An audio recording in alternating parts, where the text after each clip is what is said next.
You guys up by now.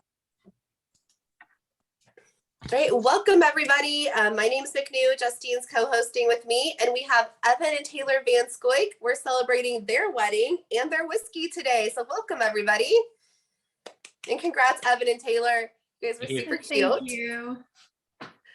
All right, so go ahead and pour some of your whiskey. I know you guys all had samples. I bought a bottle in November. I already finished it. So I won't be tasting along with you guys tonight because I was not prepared, but it's okay. Go ahead and pour yours and then let it open up. We'll get to the tasting in a minute. And then we're just going to interview Evan and Taylor. They're going to tell us about the whiskey and their wedding and all of that. So tell us about StilL 630 and why you used them to make this whiskey. Well, StilL 630 has been one of our favorite distilleries since we started getting into whiskey together. I have been a whiskey gal myself for years, and when Evan and I started dating, I got him off of the fruity drinks and on the whiskey.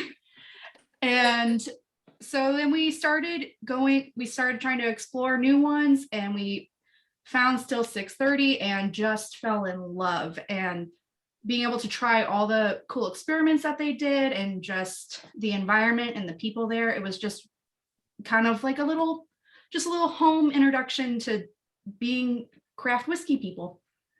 Yeah, I think 630 Day 2016 or 2017 was 17. Was it 17? Was probably one of the first like actual whiskey events I ever attended.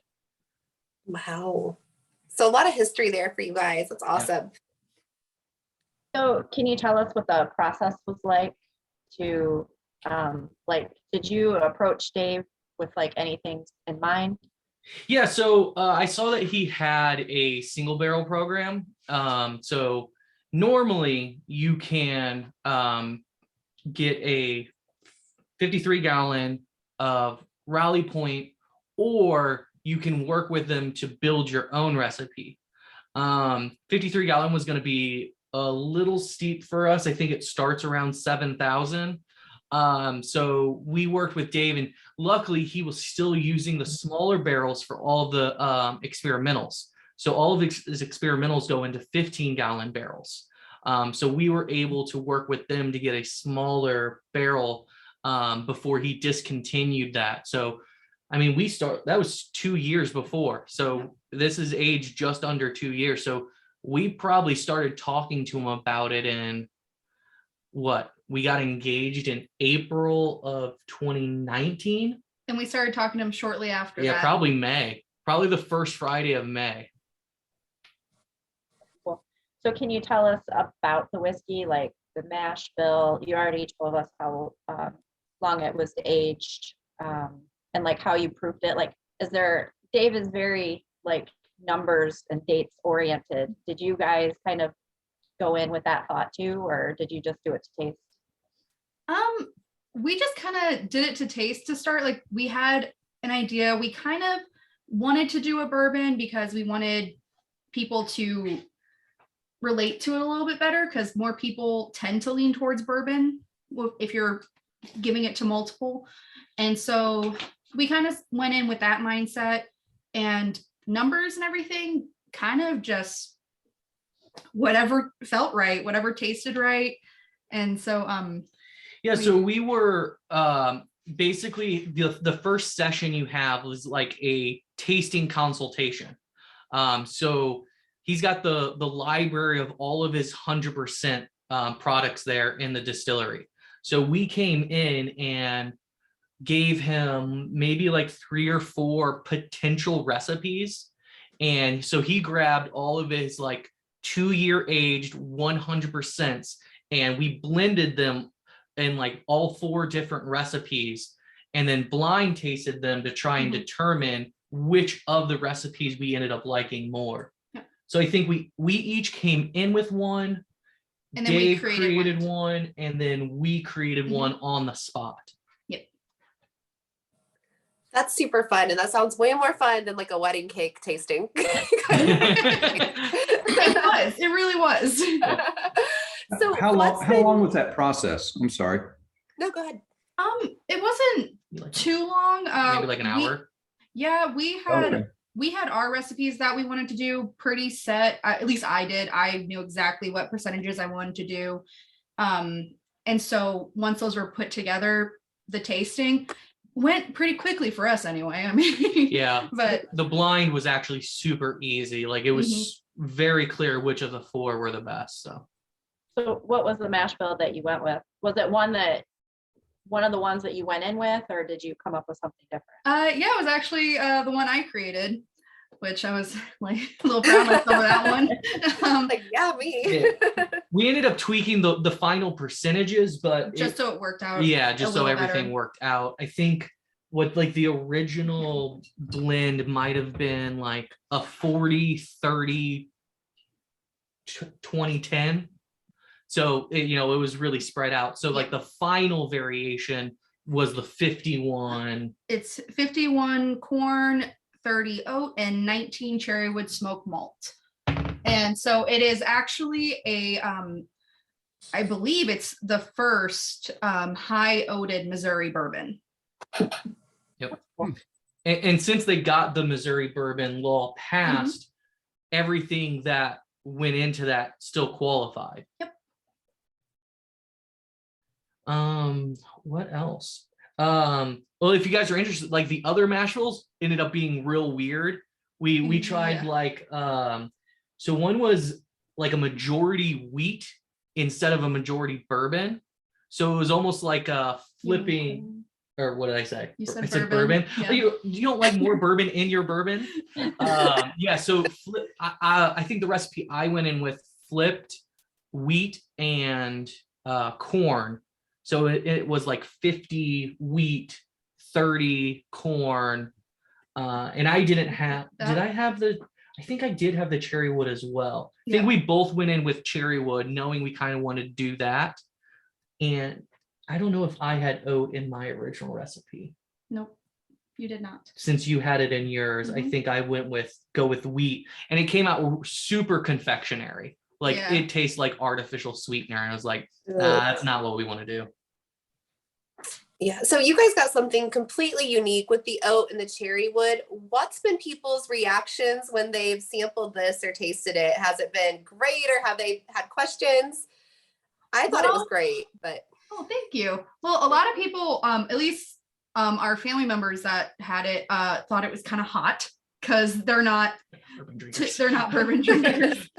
But we've had a lot of people just say it was something they hadn't really had before, because oat isn't really a common ingredient that you have in your typical bourbons that you're drinking. So it was a lot of just like surprise at like the different kind of mouthfeel that you got and just the flavor combination. Mm-hmm. Yeah, it's definitely easier for the whiskey drinkers, because they immediately notice like, hey, this is unique. And yeah, the family members are just like, yeah, I'm sure that's really good. Good for you guys. No, that's awesome.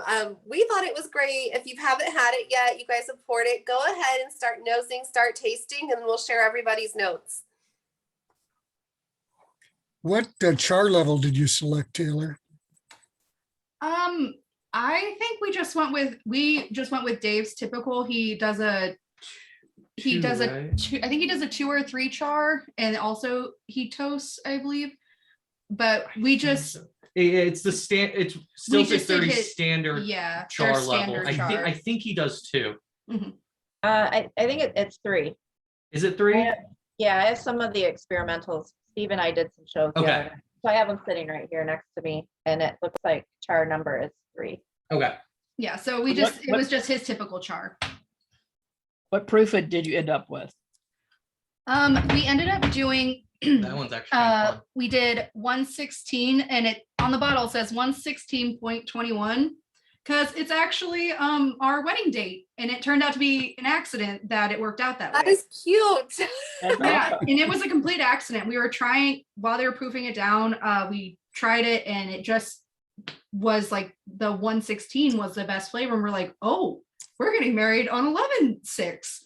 Like that really worked out. So That's I mean, cool. off the still, it was delicious. Like we tried it unaged as well before it went into the barrel. And I had to tell you, like, I would have terms taken of, it in terms of unaged. new makes, like it was phenomenal. And then as we tasted it out of the barrel, we did Mhm. like 2 different tastings before we finally dumped it. It just comes off extremely hot at barrel proof. I think barrel proof would have come in at like 129-ish. And it was very intense. It almost like overwhelms every other flavor. So we tried maybe 5 different proofs Yeah. between 110 and barrel. Nice. Yeah, I think if you went with barrel, your non-whiskey family would have been like, "Oh my God, what are you doing to us?" yeah, pretty much. Probably would have thought you were like poisoning them or something. Oh yeah. Why did you give me this? Oats definitely, I feel like at the higher proof, you literally get that. If you made instant oatmeal immediately, like if it was at scorching hot level, that's the flavor profile you get at like the barrel strength oat. And then there's nothing else. So we wanted to find that where there's a lot of complexity and depth of the flavors. You want to taste the cherry wood. You want the oats to give you that like better viscous mouthfeel. I think we were able to do that at 116, and it just, hey, we knew like going in 116 could be a cool one to do. So we tasted all of them, and I mean, we could have done, what'd we try? We tried 118, and it was pretty similar, but it didn't have the novelty.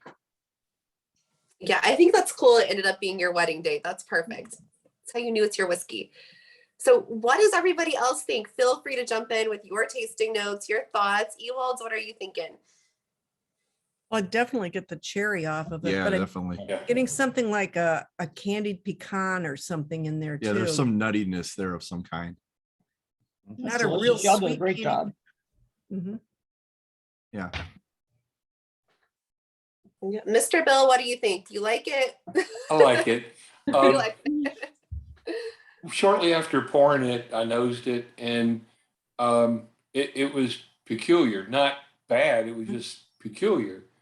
And then it's opened up now, and I've tasted it, and I'm not getting that peculiar nose. I like the flavor a lot better than the nose now is kind of died off, but that happens sometimes after you've tasted it.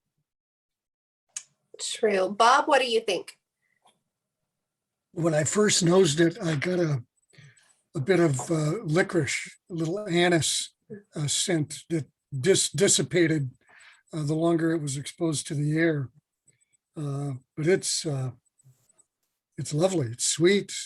It's pleasant, very pleasant. Okay, Brad, what do you guys think? Well, that's a very good question there, Stephanie. You didn't see it Considering- coming, did you? I know I'm having Sally's wine. drinking wine. I saw what Sally with her wine. Yeah, It's a wine night for me. It's a wine Wednesday. It's fine. and somehow I misplaced the sample, so I'm having a stout and some figgy pudding. That's Wanted fine. to hear the story. Wanted to hear the story and the conversation. If it makes you feel, I'm having Long Branch because my bottle's gone. So And you did share your bottle with us, and Yes. yeah, so we half Yeah. of my bottle We went. did have a sample and it Yeah. was delicious. yeah. Steve kinda gave helped it you to with me the that. day we went to Buffalo Trace, so I shared with everybody in the hotel room or in the hotel that night. So Yeah, and you they have tried conveniently left it in the lobby for us too, so it was probably less. you know, when it's time for me to go to bed, I just go and I just leave. But Robinsons, what do you guys think? On the nose, at first it was, you got the malted, and then until the cherry wood kind of coming through, and the taste is delicious. I mean, this is fun. This is fun to drink. Yep. Yeah, I have nothing else to add. I agree. It's, you all did a great job with your selection and the blending. And if you all get in the blending contest this year, we got to watch out. We're Yeah. doomed. Agree. Yeah. Yeah, so that You brings know us the to shit. You've been our champion, and I think Justine's kind of our expert on StilL 630 because you and Steve do the experimentals together. What do you think of this one compared to some of the other experiments? This is really good. It's probably one of the better ones compared to like what Dave does, like on a normal basis, I guess. I don't know. Well, and do you have X50 with you as well? Yeah. Yeah, so X50 is the exact same mash bill. He made it of the same batch, but since he made so much, only some of it went in our barrel. He also put some in his standard 15-gallon, and I think he said he aged it 2 or 4 months longer. So it's got a little bit more age and it's at 100 proof. Yeah, Since all the experimentals are 100. This says it was aged 23 months. Yeah, so I think we hit 21. And yeah, this is 100 proof. So So look, have you tried that one, Evan? Yeah. How does that compare? For me, it was just, you get more oak, you taste the age, and it feels like almost as if it was, just because I guess the surface area of that smaller barrel, those extra 2 months give you so much more oak. And I think when it proofs down to 100, it starts to lose some of the character. Because that's what happened at 110, is 110 was easily the weakest of all the ones we tasted. Is you lose some of the cherry wood, it starts to tailor off. You don't notice the oats as much. And honestly, it just was a little too, once we got at 110, it was a little too cool on the palate. It was just like, it didn't hang out. It didn't just like, you couldn't keep kind of experiencing it. It just was in and gone. Yeah. So these were aged in the 15-gallon barrels? Yep. Okay, all right. so Evan and Taylor, what were your tasting notes when you tasted this? What stuck out to you guys? I mean, probably immediately it was that great cherry wood. Like you hope that when you find a really great like single barrel bourbon, like you're gonna get something, maybe it's a cherry bomb, or maybe it's like all vanilla and caramel, and it's like off profile enough where you're getting that dominant flavor and it makes you remember it. That's what I felt like the moment we tasted this one. It's like, that's a flavor you remember, because you don't taste that every day. And I feel like that was something that was really notable in my mind. I was like, this is an easy choice. Yeah, but it also had like that hint, that hint of oak and smoke that kept the cherry from being too overwhelming or even just like too sweet. Like it kind of helped cut it from just being almost candied cherry like, which is where kind of that, I think that nuttiness kind of comes in, like a little bit of that pecan flavor. And then it's just like got that little bit of a creamy mouthfeel from that oat, but it also has that really nice heat that sticks around the palate. Yeah, I guess if you took a skewer of cherries and you put it like in a grill, maybe that's what it would taste like. I don't know, but like that's kind of what I imagine is like hey, you want some roasted cherries. It's like a cherry kebab. That's what I'm picturing. All right, guys. So Yeah, the oats in this is really nice. Yeah. Really. Yeah, a nice change. we learned that little tip from Alan Bishop, actually. So he told us like why he uses oats in his mash bill, and you can definitely tell when you have those Spirits of French Lick product. Well, at least Sinclair has like the oats in that, and it's like you immediately notice they're doing something slightly different. yeah. Anybody else getting the oatmeal? A little on the end. I get a little No, bit. I'm getting it on the nose now. I grew up with the Quaker instant oatmeals, like the cherry packets, the apple cinnamon ones. Like, So I'm always getting that every time we're doing an oat. Also, we tasted this up against Woodford's master collection that has the oat bourbon. And Steve, the legend, all of us agree, we easily beat that. Yeah, from me remembering this, it's 1,000 times better than that Woodford was. I had that Woodford and I was like, oh, that one's going to be hard to get through. I didn't like that one at all, to be honest. But you guys did a great job. We had a little bit of help. Like Dave did some of the legwork, you know. Yeah, he definitely helped tweak it to where it needed to be. Yeah. Just the right balance, and then he did all the physical part. Right, kudos to the chef. Yeah, thank God you had a good distiller. Yes. So, all right, guys, keep your whiskeys, hang on to them, keep drinking if you want to. We'll come back and get some later tasting notes after it's set here a while. But we want to talk to Evan and Taylor about Evan and Taylor. So how did you guys meet? When did you start dating? Well, there she was. So we met back in 2016. So before it closed, I went to Wild Country for about 10 years and probably 2-3 times a week. And it just happened to be like I don't even know if it was a Friday or a Saturday. It was probably a Saturday because I was not random night. I mean, it was probably the third night I was there that week. And I happened to see this girl and I was like, she looks like she's having fun. So I walk over to her. She's surrounded by girls, but I've been going for so long. Like I have no shame of walking up to a group of like 4 or 5 women and just being like, you.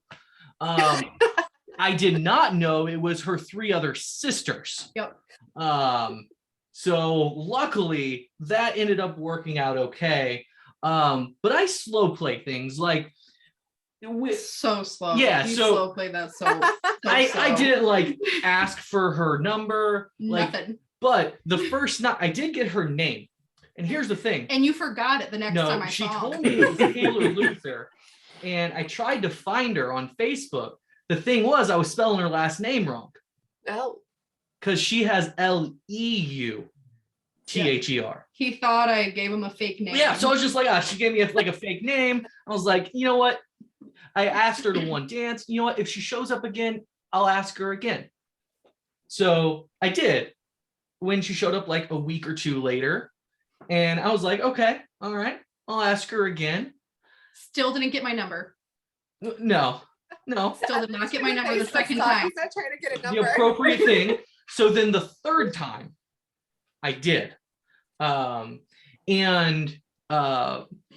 What I would say probably right after that, we probably hung out like that first weekend. Yeah. And yeah, we've been dating since then. So Taylor, while this is happening, what were you thinking? That's a good question. I mean, I gave him kudos for approaching me when I was surrounded by my sisters, because we look like we're just like having a terrible time. Our resting faces are not kind.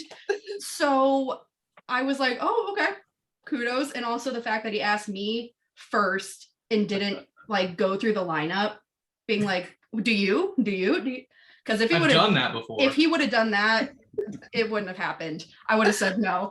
But then like we had the first dance and then he just walked away. Yeah. And I was like, oh, all right. I guess that's it. Bye. Yeah, I don't stick around and talk to girls on the dance floor. After the dance is done, you go back to where you came from. Well, and So now, bye. well, since he walked away, the next slow song that came on, a different guy came up and asked me to dance. And so I was like, wow, I must be looking great tonight. Like I'm getting asked to dance by 2 different guys. And I said yes to this other guy because I didn't think I owed him anything. He walked away. I would have asked her to dance that second time. I mean, I kind of feel like you should have walked her back over to her sisters and not just like walked away. Yep. Well, and so that's just the way that's how you I was work gonna say, I on don't the know dance the floor. dance hall protocol. Yeah. Was this normal?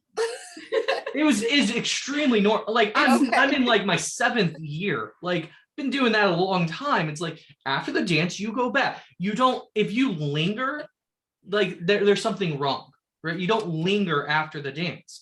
If you want to dance again, you come back when it's time. No, you linger if she lingers. I lingered. Oh, well. I lingered. You might have just been lost.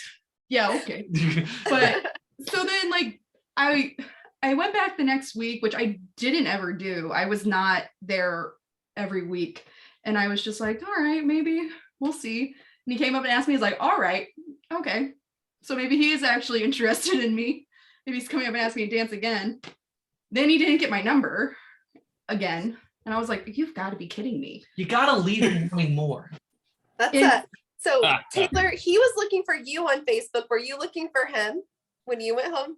Oh gosh, no, there's no way I was attempting to spell his last name. I don't even know if I told her my last name. That's probably a deal breaker right away. It's like, hi, I'm Evan VanScoyk. He's like, and also, again, this is like my place. So it's like, oh yeah, that I'm was kind of a big deal. He was known at this dancing place. People know me, I don't know them.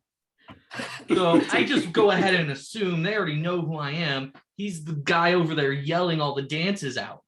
Yeah, he was the loud ginger there. That's how. Just without the beard. That's how. Yeah, he did not have a beard when we met. This is because of her. It is.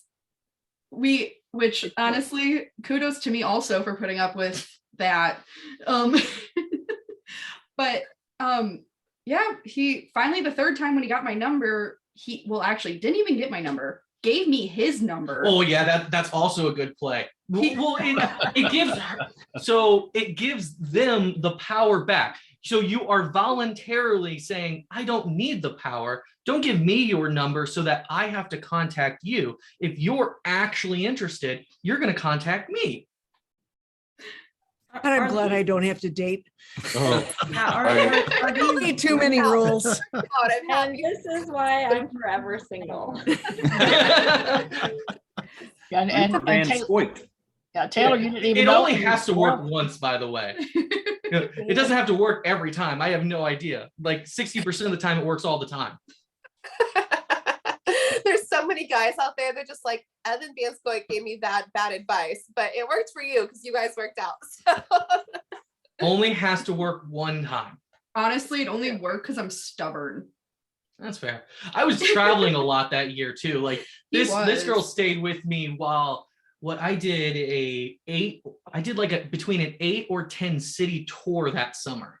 Yeah. So she met me in like the end of, or maybe like mid-April. Mm-hmm. And from April through August, he wasn't home. Yeah, I was in LA, Denver, Dallas twice, Atlanta, New Jersey, Chicago.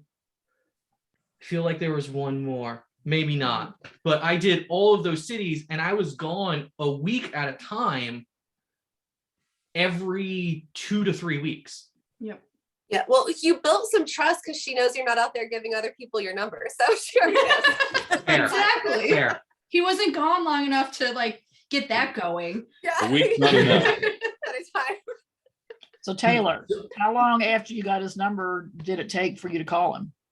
Oh, I actually texted him immediately that night, and I just texted him how to spell my last name so that he knew how to find me. So he knew I wasn't making up my name. It's a good play too. It's a good play. It's not like, hey, I had so much fun with you. It's like, if you want to find me, here's how you find me. Taylor was playing too. Oh yeah, I was better at the dating game than him. That's fair. Yeah. So. Hence why it actually worked out, because I was willing to put up with a lot of nonsense with him traveling. I mean, these guys have met me. We can imagine. I'm just going to say welcome to marriage on that comment. That's fair. Yeah. Thank you. Yes. Justine, we had questions from you. What do you want to know? So this event is a fundraiser for your honeymoon. And I think you're going to Greece and Scotland. Yep. Mm-hmm. Is there like a significance of why you picked those places? Are they just on your bucket list, or and like kind of the things that you have like big plans like already scheduled for your trips? Yeah, I mean, I've always wanted to go to Greece, so that's kind of where that came in. Because also we wanted to go to like a beach type, but we are both very very pale, See this? and tropical is not our friend. So we didn't want to go to like a tropical beach like that. But the med worked. But yeah. Yeah. So that's where Greece came in. Just like I've always wanted to go there. But Scotland was, we thought we really want to go on all the distillery tours and like try some really great scotch and see. Well, I want to try. She's really gonna great enjoy scotch. the scotch. I'm going to try the scotch. And yeah, I get to see just like beautiful countryside there and actually get to like really be immersed in that, because we also are big Renaissance fair fans. Evan's got a nice kilt and whole setup that he wears. That's my profile pic on Instagram. Yep. Are you taking that on your honeymoon with you? Are you gonna wear it while you're there? No. See, because that would be insulting to, like, you don't wear somebody's customary in their homeland. Like, that's their formal attire they wear to like weddings and funerals, important events, graduations and stuff. Like, if I just show up as like a tourist wearing a kilt, they should rightly toss me in the ocean. Yeah. So will they have to address you by your title there, or, you know, is Mr. Yeah, you're a lord now. I am now a lord. He is a lord in Scotland. Yeah. Yeah. I probably will not request them call me lord. But I plan to look as touristy as possible. I do have like some percentage of Scottish. It's somewhere, I did like the ancestry DNA. It's flipped between saying I'm 16 or 8. Like, it's either Irish or Scottish, one of the two, and like it's debated back and forth, like, are you more Scottish or are you more Irish? So, you know, so now it's tied in with our heritage. It's got the distilleries. We love whiskey. It's got great sites. She loves to hike. And they have some really cool guided tours. So we're actually going to do a 3-day guided tour where they take us up from Edinburgh to, we decided to do the Speyside 3-day tour. So we're going to go up north and see that countryside and hit some of those Speyside scotches. Cool. And when are you guys going? It's like The end of August. Yeah, the end of August of this year. Perfect. Yeah, beautiful weather probably that time. Yeah, it's the beginning of their fall. Mhm. Nice. Perfect travel time. So you didn't just get married, you guys also bought a house this year. Tell us about Yes, that. we did. Yeah. So I was previously the owner of my mom's house. So I was living on my own since like 2012. And I think I bought my mom's house in like 2014. So I just became her landlord while I was still living away. Well, one of my cousins joined the Navy and moved out of one of my aunt's houses, and she owns 3. So she's a landlord to my other family members. I move into one of those, and that's where we were for, I was there for at least like 4 or 5 years, and Taylor moved in with me in like 2017. So we're living just on the east side, Metro East in Illinois, and she's from St. Louis, and, you know, just looking at like where we could potentially move. And it just so happened my mom got into a better financial position, and she's like, I'll buy back the house. Because we've basically been telling her, like, after the wedding, we want to, you know, find a place to live. Like, we don't want to be just renting forever. And we just had to be in the right position.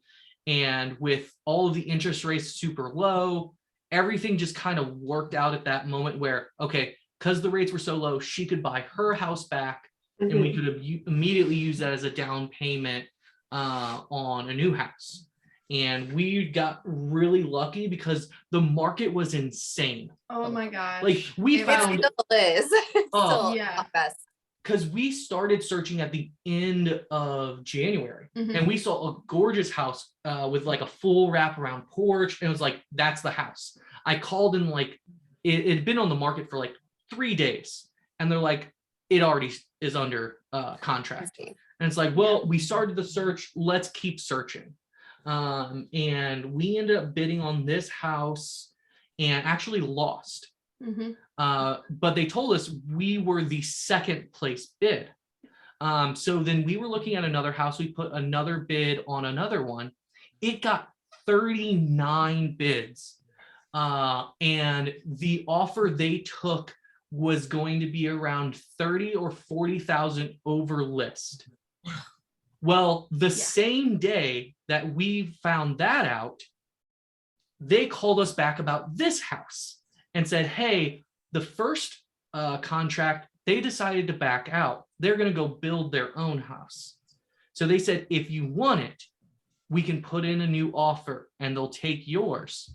So we actually got it below our max price that we offered the first time. Now it's still over list, you know, it was, but we ended up around like 14 over list, which isn't too bad for, it was like March, right? March was insane. But I mean, those 2 weeks though, that we were waiting on that, interest rates jumped from mid 2s to like low 3s. So it was like, it wasn't the cheapest thing. So luckily it all just kind of ended up working out, but it was an experience. As that 2-month time period, we moved in at the end of April. That was insane. I don't know if anybody else tried to buy or sell a house, but whew. No, I was only trying to build a fence and that was stressful enough. So kudos to you guys. Well, luckily, I mean, we got engaged in 2019. I mean, I had the wedding planned within like 8 months. Yeah. So most of it was all like, we just had to like, you know, dot some I's and cross some T's by the end, make the payments. But yeah, I pretty much got most of it all planned pretty early on. Yeah, so I actually love this because Taylor came on one of my wine times whenever I was doing those, and she's like, "Oh yeah, Evan's planning the wedding." And I was like, yeah, that's fantastic. I literally approved color scheme, the flowers, the cake, and like the outfits. I just like approved those, and everything else he did it, and I was like, okay, have fun. I'll be over here. Like I was completely fine with it. What was more fun, the cake or the bourbon choosing? Actually didn't even do a cake tasting. His cousin is a baker and she did our cake, and I just trusted her. She did awesome too. Yeah. Because she also made like cupcakes for the wedding. Oh man. Because we actually we're like, could you try something really different? Taylor had tried a tiramisu flavored, or not tiramisu, cannoli flavored one time, and it was like, I wonder if she could try it. She's like, I've never done it, but I'll give it a shot. So our cake was actually a cannoli flavored wedding cake. Yep. That's cool. Wow. And then it was fantastic. All of her cupcakes, she does like specialty cupcakes. So we had cannoli cupcakes, we had like a Snickers one, apple pie, an apple pie, and a s'more flavor. Wow. She did so incredible, and she did all of the she started doing flowers this past year too. So she did all of our floral arrangements. Like, her stuff is awesome. Nice. So we really lucked out on that one. Very much so. So the first time I met Evan and Taylor was at Whiskey in the Winter. We were all very intoxicated. Yeah. I remember telling Evan about my friends own a jewelry shop here in Michigan, and I think, didn't they do Taylor's wedding band? Yes, they did. So here, where's the camera at? Right there. So I don't know if you can see it or not. So this is my engagement ring. You talk, I'll hold it. Okay. So that's my engagement ring. And so my wedding band was redone in Michigan, and it was my dad's wedding band from my parents' marriage. And so they melted it down and reshaped it to fit my engagement ring. And so now my wedding band is my dad's wedding band. That's really cool. That's special. Yeah, she did a great job. Oh, was yeah. able to add like, because her dad's ring was like a lower grade of gold, didn't have enough pure gold in it. So she was able to actually add it so that it could match the engagement's level of gold. That is very cool. Super talented. That's amazing. Yeah, she did an awesome job. Very cool. Justine just really saved us with that one because I didn't know what we were gonna like. Because Taylor was like, I want to use my dad's band somehow, and I was like, I have no idea. But Justine gave us that one person, and maybe they'll do it. Very cool. Yeah, they do an awesome job at everything that they do. They have been the top rated jeweler in Lansing for like the last 5 years, I believe. Very cool. So you guys, we know that you've added a whiskey library to your house. What are your future plans, house-wise or otherwise, whiskey-wise? Let us know. Well, the whiskey library will continue to grow. Once dogs It's almost at capacity at the moment. once dogs get added, some doors will be added on the bottom shelves so that nothing gets knocked over. But yeah, we have a baby gate to keep the dogs out of the bar. yeah. Yeah, so dogs are definitely in the near future, and we have extra bedrooms and stuff for someday growth of. I mean, I guess one day if a kid gets big enough, they can steal my office down here. And I mean, this room's technically big enough. The window counts as a bedroom. You could use it for that. But for now, it's our office filming podcasts. We even got the still hangs out down here. Yeah, I see that back there. That's cool. Yeah, it's my little essential oil distillery. Yeah. So are you guys actually making things? Are you creating things at home? Yeah, I do. I actually, my ex-brother-in-law, we will distill together quite a bit. He has a buddy that gives him wine that he makes, and he and I will distill that a lot. Also, I have a bunch of corn, and I have a little hand crank grinder, so I do that. And you might have to check on that corn. It started sweating a few weeks ago. Little corn sprouts. There's a lot of moisture. I mean, it's an airtight container, but I don't know. I noticed like the side of it's sweating. Corn's been in there for probably about a year now. I don't know how long that lasts. Might have to buy a new thing of corn. But I mean, we lucked out too. After we moved in, so our backyard, it's like the top of the hill where like 4 or 5 houses meet, and there were no fences. Well, our one neighbor does have like a halfway fence, kind of older, but we moved in, and over the course of the summer, 2 of our neighbors put up new fences and covered the 2 longest stretches. So if we need to put up a fence when we get a dog, all we have to do is now close off the fronts. Yeah, you just get to attach to it. That's nice. Oh, yeah. The only weird part is that they're all 3 different fences. One's a tall white vinyl privacy fence. One is a black wrought iron, and one's an old like maroonish wood. Yep. So that's a little weird. Pick something weird. Just do barrel stave fences. I think that's going to be an insane amount of. Make yours a barrel stave fence and just make it different. What's on the other side of the privacy fence? Just people that don't want to be bothered. They're slightly downhill, so on the top of the hill we see every part of their yard. Oh yeah, we're looking directly into their yard, and right when we moved in, they came and talked to us like, by the way, we're putting in a privacy fence, so please don't be bothered by that. And I was like, oh, okay, like awesome, that's great. And I was like, I'll try not to take it personally. Since we decided to put a fence the moment we move in, and then all the other neighbors started putting up fences, and I was like, I guess we're a problem. But well, she was like, I like to sit out back and smoke, and I don't like feeling like people are just staring at me. That's fair. Then they got a puppy behind us. Yeah. So they've got a little gold. I want a golden doodle as well. They got a little golden doodle running around the backyard now. Cute. Well, Evan, if you kept clothes on, they probably wouldn't stare at you when you went out to smoke. Here, they're just like, this dude moved in, we gotta get some fences. No. Yeah. No, I I feel So like we unsightly. offended our back door neighbor because our yards butt up to each other. She has a chain link fence for her dog. I'm like, well, we're gonna have to put in a 6-foot privacy fence because my husky can jump over that, and I'm not trying to chase him through the neighborhood. So we got a tall fence because we had to, not because we didn't want to talk to people, but it worked out. All right, guys. We're gonna wrap up this interview portion. Go ahead and taste your whiskeys again. We can keep drinking, and then we'll go back through our tasting notes if you guys have any left, and share those again.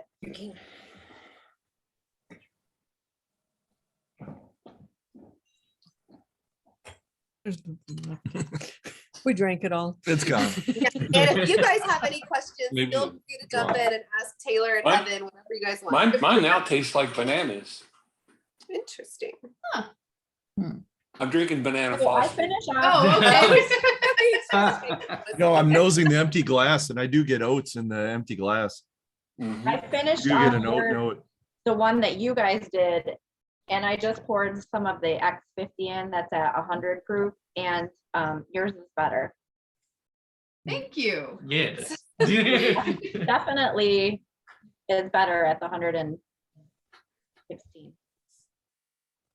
So proof really does make a big difference in that. Like it could be the same Nashville, almost they was aged differently a little bit, but just that proof makes a huge difference. Yeah. Yeah, Oh, I get the bananas that Mr. Bill just said. I get the bananas on this 100 proof one. Kind of. I don't know. And it may be because I took a drink of it right when you were saying But that. he was like bananas. But yeah. yeah, I really believe like the 110, the 120, and that barrel strength were all they could have been completely different products. All right, guys, I'm going to wrap up the recording portion. We'll say bye. Thank you, Evan and Taylor, for sharing everything with us, and congratulations again. We're so happy for you guys. Thank you. Thank You guys are the you. cutest. And check everything else we're doing on ABV Network, abvnetwork.com. That's where everything is. Check us out there. And I'm just going to turn off the recording. We can all hang out as always.